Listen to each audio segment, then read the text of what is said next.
Hello friends, welcome back to my channel. ಈ ವಿಡಿಯೋವನ್ನು ನೀವು ಕೊನೆವರೆಗೂ ನೋಡೋದ್ರಿಂದ ನಿಮಗೆ ತುಂಬಾ ಯೂಸ್ಫುಲ್ ಆಗಿರುವ ಕೆಲವು ಪದಗಳ ಕನ್ನಡ ಅರ್ಥ ಮತ್ತು ಅವುಗಳನ್ನು ಸೆಂಟೆನ್ಸ್ ನಲ್ಲಿ ಹೇಗೆ ಬಳಸುವುದು ಎಂಬುದನ್ನು ಕಲಿಯೋಣ. ಸೊ ವಿಡಿಯೋವನ್ನು ಕೊನೆವರೆಗೂ ನೋಡಿ. ಅಟ್ ಫಸ್ಟ್, ಮೊದಲಿಗೆ. ಮೊದಲಿಗೆ, ಅಟ್ ಲೀಸ್ಟ್, ಕನಿಷ್ಠ ಪಕ್ಷ. ಅಟ್ ದಿ ಮೋಸ್ಟ್, ಹೆಚ್ಚೆಂದರೆ.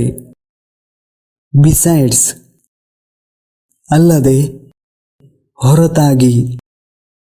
ಮೋರ್ ಓವರ್, ಮೇಲಾಗಿ, ಇದಲ್ಲದೆ, ಅದಲ್ಲದೆ.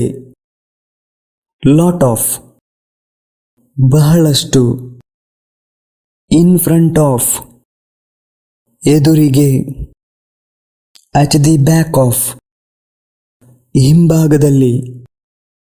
At the back of the house, ಮನೆಯ ಹಿಂಭಾಗದಲ್ಲಿ. Do you have enough money? ನಿಂಬಳಿ ಸಾಕಷ್ಟು ಹಣವಿದೆಯೇ? I am not sure. ನನಗೆ ಖಚಿತವಿಲ್ಲ. ಹಣ ಇದೆಯಾ ಅಂತ ನನಗೆ ಖಚಿತವಿಲ್ಲ, ನನಗೆ ಗ್ಯಾರಂಟಿ ಇಲ್ಲ. ನಾನು ಹೇಳಿದ್ದು ಅದನ್ನೇ. ಈಗ ನಾವು ಮಾತನಾಡುವಾಗ ಹೇಳ್ತೇವೆ, ಅದನ್ನೇ ನಾನು ಕೂಡ ಹೇಳಿದ್ದು.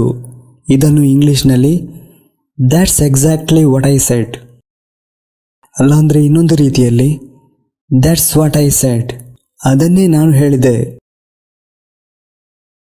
ನೋಡಿ ಫ್ರೆಂಡ್ಸ್, ಈ ರೀತಿಯ ಪದಗಳು ನೀವು ಇಂಗ್ಲೀಷ್ ಮಾತನಾಡುವಲ್ಲಿ ಅಥವಾ ಇಂಗ್ಲೀಷ್ನಲ್ಲಿ ಏನಾದರೂ ಆನ್ಸರ್ ಬರೆಯುವಲ್ಲಿ ಇದು ತುಂಬ ಯೂಸ್ಫುಲ್ ಆಗುತ್ತೆ. ಎನಿ ಆಫ್ ದೆಮ್, ಅವರಲ್ಲಿ ಯಾರಾದರೂ. ಅವರಲ್ಲಿ ಯಾರು. ಹೂ ಆಫ್ ದೆಮ್, ಅವರಲ್ಲಿ ಕೆಲವರು. ಸಮ್ ಆಫ್ ದೆಮ್, ಅವರಲ್ಲಿ ಒಂದು. ಒನ್ ಆಫ್ ದೆಮ್, ಅವರಲ್ಲಿ ಹಲವರು. ಮೆನಿ ಆಫ್ ದೆಮ್, ಅವರಲ್ಲಿ ಇಬ್ಬರು. ಟೂ ಆಫ್ ದೆಮ್, ಅವರಲ್ಲಿ ಅರ್ಧದಷ್ಟು ಜನ. ಹಾಫ್ ಆಫ್ ದೆಮ್, ಅವರೆಲ್ಲರೂ. ಆಲ್ ಆಫ್ ದೆಮ್, ಇನ್ನೂ ಎಷ್ಟು. How much else, he has nothing, ಅವನಲ್ಲಿ ಏನೂ ಇಲ್ಲ. ಹಿ ವಾಸ್ ಆಕ್ವರ್ಡ್, ಅವನು ವಿಚಿತ್ರವಾಗಿದ್ದನು. ಅವನು ವಿಚಿತ್ರವಾಗಿದ್ದನು.